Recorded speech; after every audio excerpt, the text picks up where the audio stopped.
नमस्कार. Snehal creation YouTube फॅमिलीमध्ये तुमचे स्वागत आहे. आज मी रेडीमेड रांगोळीचा पार्ट 2 घेऊन आलेली आहे. पार्ट 1मध्ये रेडीमेड रांगोळी बनवण्यासाठी साहित्य आणि रांगोळीचा पहिला थर कसा दिला जातो हे दाखवलेलं आहे. त्यामुळे ज्यांनी पहिला व्हिडिओ बघितलेला नाही पार्ट 1 त्यांनी कृपया पहिला पार्ट 1 बघा आणि मग हा पार्ट 2 बघा. जेणेकरून तुम्हाला प्रॉपरली रेडीमेड रांगोळी कशी बनवायची हे समजेल. हा व्हिडिओ तुम्ही शेवटपर्यंत नक्की बघा. कारण ह्या व्हिडिओच्या माध्यमातून मी थोडंसं वेगळं पण काहीतरी आणलेलं आहे.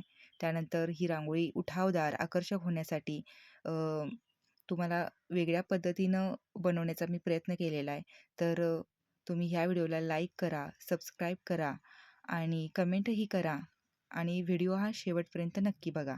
तर पहिल्यांदा मी जी पार्ट 1मध्ये प्रोसेस केली होती सेम तशीच केलेली आहे. काय केलेलं आहे, कमळ आहे, या कमळाच्या वरच्या ज्या पाकळ्या आहेत त्यांना हे जे आपण मिश्रण तयार केलेलं आहे, फॅब्रिक ग्लू असेल, अ, त्यानंतर पाणी आणि फेविकॉल ह्याचं मिश्रण आहे ते लावलं आणि त्याच्यावर रांगोळी अ, रांगोळीचा थर दिला, त्याला प्रेस केलं आणि उर्वरित जी रांगोळी आहे ती आपण झाडून घ्यायची आहे.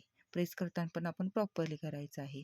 सेम आता आपण जी कमळाची पानं आहेत त्यांना हे मिश्रण व्यवस्थित लावून घ्यायचं. त्याच्या कडांना सुद्धा व्यवस्थित हे मिश्रण लावून घ्यायचं आहे आणि अ, त्याला जो हिरवा रंग जो पानांना आहे तो आपण हिरवा रंग ह्या ठिकाणी देऊन घ्यायचा आहे. हिरव्याच्या ऐवजी तुम्ही ह्या ठिकाणी हिरव्यामध्ये भरपूर कलर मोडतात. कोणताही कलर या ठिकाणी वापरू शकतो. त्यानंतर वरती जो गुलाबी रंग वापरलेला आहे हा फेंटमध्ये आहे. तर यामध्येही तुम्ही गुलाबीमध्ये पण भरपूर प्रकार आहेत. तुम्हाला जो रंग आवडतो तो तुम्ही वापरून बघू शकता.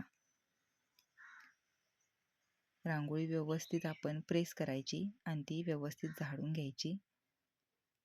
ओके. आता ह्याला आपण काय करायचं आहे, 1 तास तरी निदान वाळत ठेवायचं आहे. प्रॉपरली ते वाळलं पाहिजे. 2 तास ठेवलात तर खूपच चांगलं. तर मी दुसरं एक पॅच काल तुम्हाला दाखवलं होतं व्हिडिओमध्ये सेम तसंच तयार केलेलं आहे. पण यात थोडंच तुम्हाला वेगळं पण दिसतंय बघा. बरोबर आहे? काहीतरी नवीन आहे हे.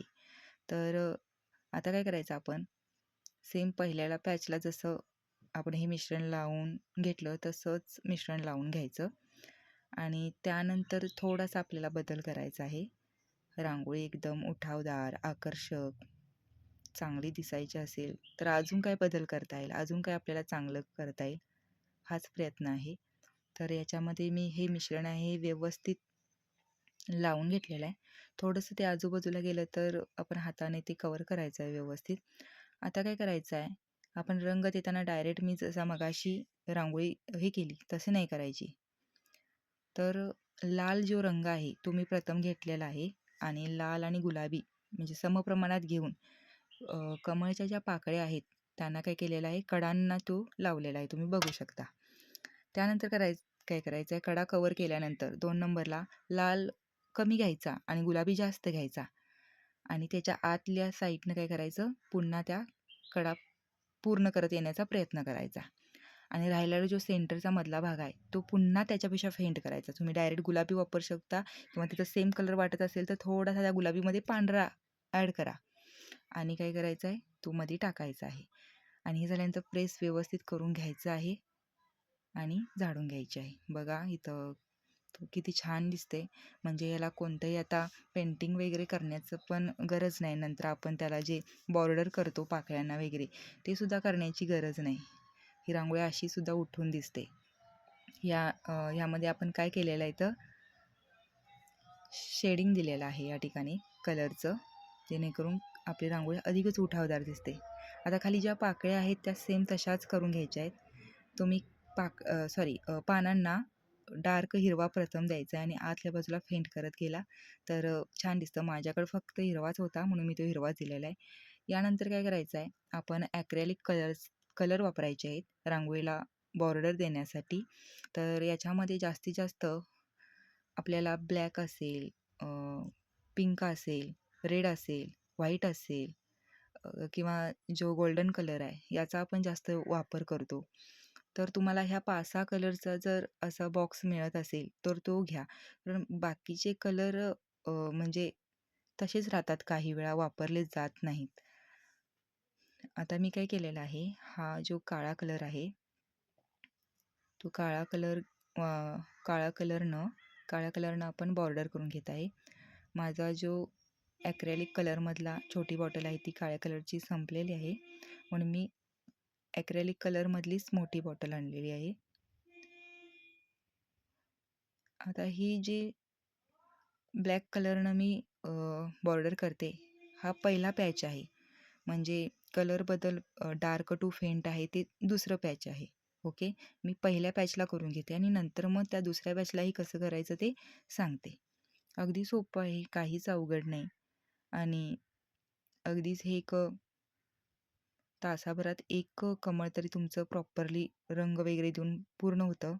म्हणजे आदल्या दिवशी तुम्ही जर करून पहिला थर देऊन ठेवला, दुसऱ्या दिवशी दुसरा थर दिला, एकदम अशी 10-12 घेऊन, आणि तिसऱ्या दिवशी तुम्ही तरी रंग दिला तुमच्या वेळेनुसार, तरी काही हरकत नाही. म्हणजे आपण तसंही करू शकतो. नाहीतर एकदम 5 घ्यायचे, 5 पहिला थर द्यायचा, मग ते वाळल्यानंतर दुसरा थर द्यायला घ्यायचा. म्हणजे एक एक वाळत जातं, एक एक आपण थर देत जातो आणि त्याच वेळी पेंटिंगसुद्धा केलं तरी चालतं. आता या ठिकाणी या पाकळ्या व्यवस्थित आपल्याला ज्या आपण अगोदर पहिल्यांदा स्केचनं काढून घेतलेल्या ते दिसत नाही, त्यामुळं ह्या व्यवस्थित आपण लक्ष देऊन बॉर्डर करायची आहे या ठिकाणी. थोडीशी पुढं मागं झाली तर मग ते एक पाकळी मोठी, एक पाकळी छोटी अशा ठिकाणी दिसू शकते मग. आणि पहिल्यांदा करताना थोडंसं इकडं तिकडं झालं तर, म्हणजे समजा जर एकीकडे डार्क बॉर्डर झाली, एकीकडं एकदम बारीक बॉर्डर झाली, तर ते ॲडजस्ट करून घ्यायचं. म्हणजे एकीला मोठी थोडीशी करायची, म्हणजे जिकडं बारीक बॉर्डर झालेली आहे ती थोडीशी मग जाडसर करायची. अशा पद्धतीनं मी पानांना पण लावून घेतलेल्या आहेत. पानांच्या ज्या शिरा आहेत त्यासुद्धा काढून घेतलेल्या आहेत. आता मध्ये थोडासा डार्क कलर तो आहे तो द्यायचा, जेणेकरून ते पाकळ्या आहेत त्या मध्य ठिकाणी डार्क दिसतील आणि वरती थोड्याशा फेंट दिसल्या की दिसतील. त्याच्यानं एक वेगळंपण आणि सुंदर असं दिसतं कमळ. तुम्हाला ह्याच्यापेक्षा अजून तुम्हाला काय तुमच्या म्हणजे नवीन काय सुचतं त्या पद्धतीने तुम्ही बनवू शकता. ओके, आता या ठिकाणी हे पहिलं झालेलं आहे, ह्याला आपण वाळायला ठेवूया. आता आपण जे दुसरं पॅच तयार केलेलं आहे त्याला आपण पेंट करूया. तर हा बघा, हा असाच कट करून ठेवला तर किती सुंदर दिसेल ना. पण याला जर कलर जरी दिला, म्हणजे आपण कडांना जर जर कडा ज्या आहेत त्या बॉर्डर केल्या तर अजून अजून छान सुंदर दिसेल. तर या ठिकाणी मी काय करते, आता इथं ब्लॅक नाही वापरायचा. ब्लॅक ऐवजी इथं ब्लॅक थोडासा लालमध्ये मिक्स करायचा आणि जास्त डार्क लाल एकदम गडद असतो बघा, चॉकलेटीमध्ये मोडतो, ती शेडिंग ती बॉर्डर या ठिकाणी द्यायची.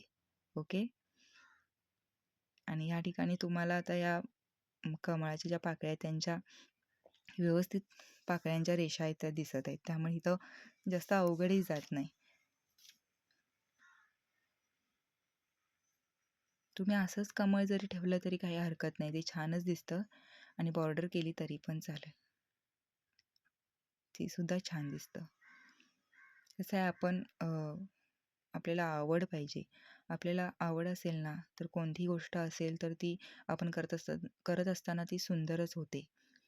पहिल्यांदा आपण एखादी गोष्ट केली तर त्यातनं आपल्याला अनुभव खूप छान शिकायला मिळतो, आणि सेकंड टाईम करताना आपण व्यवस्थित करण्याचा प्रयत्न करतो. आपण ज्या पहिल्यांदा करताना ज्या चुका केल्यात त्या आपण करत नाही, आणि कॉन्फिडन्स तेवढा वाढतो. त्यामुळे आपण करत काहीतरी राहिलं पाहिजे, बरोबर ना. व्यवस्थित आपण या पाकळ्यांची जे बॉर्डर आहेत त्या करून घ्यायच्या आहेत. या ठिकाणी तुम्ही नुसता प्रॉपरली गुलाबीसुद्धा कलर वापरला काही हरकत नाही. लाल वापरला तरी चालतो, ब्लॅक वापरला तरी चालतो, आणि व्हाईट जरी वापरला तरी चालतो. आपण आता एखादी रांगोळी करताना त्याच्या बॉर्डर आहेत त्या व्हाईट नाही करतो ना, तसंही चालतं, छान दिसतात. मी सगळ्या पद्धतीची केलेली आहेत. माझा जो व्हिडिओ आहे त्याच्यामध्ये मी तुम्हाला दाखवलेला आहे, तुम्ही तो व्हिडिओसुद्धा बघा. तर आपण जे करतो ते वेगळं पण नसतं आणि ते स्पेशल असतं आणि ते चांगलं दिसतंच. आता आपण काय करायचं आहे, ज्या कमळचे पानं आहेत त्यांना आपण डायरेक्ट ब्लॅक कलर पण द्यायचा नाही किंवा डायरेक्ट हिरवा पण द्यायचा नाही. काय करायचं, हिरव्यामध्ये थोडासा ब्लॅक मिक्स करायचा डार्क हिरवा तयार करायचा तो आणि काय करायचं द्यायचं आहे. ओके.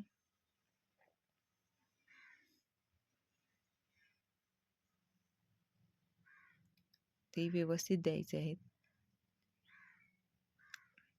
मधल्या ठिकाणी तुम्ही थोडासा पोपटी ॲड करून हिरवा आणि पोपटी असा मिक्स केला तर अजून छान दिसतं. माझ्याकडे तो कलर अवेलेबल नाही आहे. आहे यात मी दाखवलेला आहे तुम्हाला. आता मध्ये ज्या पानांच्या शिरा असतात त्या सुद्धा काढून घ्यायच्या आपण, किंवा अशा पद्धतीने जरी काढला तरी सुंदर दिसतं ते. आता वरती जे भाग आहे पाकळ्यांचा त्यांना पण या पद्धतीनं थोडंसं डार्क करून घ्यायचं. त्याच्यामध्ये तोच आपण जो कडांना जो वापरला ना त्याच्यामध्ये थोडासा आणि गुलाबी वापरला असेल, गुलाबी आणि काळा वापरला असेल, किंवा कडांना तो रंग देताना किंवा गुलाबी किंवा लाल असं आपण मिक्स करून देऊ शकता. आता काय करायचं आहे, याला कट करून घ्यायचं आहे. कट कसं करायचं, जी बॉर्डर दिलेली आहे त्या बॉर्डरपासूनच घ्यायचं. मग एका ठिकाणी आपल्याला जास्त बॉर्डर डार्क झाले, कमी झाले, तर तिथं ही कात्रीने कट करताना आपल्याला ॲडजस्ट करता येतं. बघा, तुम्हाला ते करताना नक्कीच अनुभव येईल, म्हणजे कट करताना कळेल ते तुम्हाला. आणि कात्री ही आपण चांगली वापरायची जेणेकरून व्यवस्थित ते कट होईल. धार असलेलीच कात्री वापरा. धार नसलेली जर कात्री वापरली तर काय होतं, ते कट व्यवस्थित होत नाही आणि मग ते व्यवस्थित दिसतही नाही. त्यामुळे प्रॉपरली ते कट करायचं आणि बरोबर बॉर्डरच्या काठोकाठ घ्यायचं. थोडंसं जागा सोडून तुम्ही बाजूलाच कट केला, बॉर्डरला जाईल चुकून म्हणून, तर ते चांगलं नाही दिसत. त्यामुळं व्यवस्थित कट करा. पहिलं करताना तुमचं छोटंसंच करा, चुकलं चुकू दे. नेक्स्ट करताना तुम्हाला भरपूर अनुभव येऊन जाईल. त्यामुळे तशा पद्धतीनंच करा. तुम्ही याच्यामध्ये या पेजमध्ये A4 साईजचं पेज आहे हे, म्हणजे OHP शीट आहे. तर ह्याच्यात 2 छोटी छोटी कमळ पहिला करून बघा, किंवा छोटंसं कुठलं तरी तुम्हाला जे सोपं साधं येतं ते फूल काढा, ते करून बघा. कमळच करा असं नाही, अगदी छोट्यातली गोष्ट छोटी करून मग मोठी मोठी केले तरी चालतं. ह्याच्यापेक्षा सुद्धा OHP शीट मोठ्या मिळतात बाजारात, त्याही वापरू शकता. आणि मोठी रांगोळी फंक्शनला वापरतो आपण, तीही काढून ठेवू शकता. मी तुम्हाला माझा व्हिडिओ आहे त्याच्यात दाखवलेला एक मोठा मोर काढलेला आहे, खूप छान आहे तो मोर. तर त्याची जी साईज आहे ती मोठी आहे, ते मोठ्या ह्याच्यावर काढलेलं आहे. या ठिकाणी मी दोन्हीही कट करून घेतलेले आहेत. तर दोन्हींच्या मधला फरक बघू शकता तुम्हाला. ही दोन्ही म्हणजे दोन्हीपैकी कुठलं जास्त आवडले, की दोन्हीही एकसारखे दिसत आहेत, की दोन्ही पण आवडलेत, म्हणजे मला कमेंट करला तरी चालेल, तुम्ही सांगू शकता. आणि तुम्ही या पद्धतीनं तयार करू शकता. जर तुम्हाला हा व्हिडिओ आवडला असेल तर नक्कीच लाईक सबस्क्राईब करा.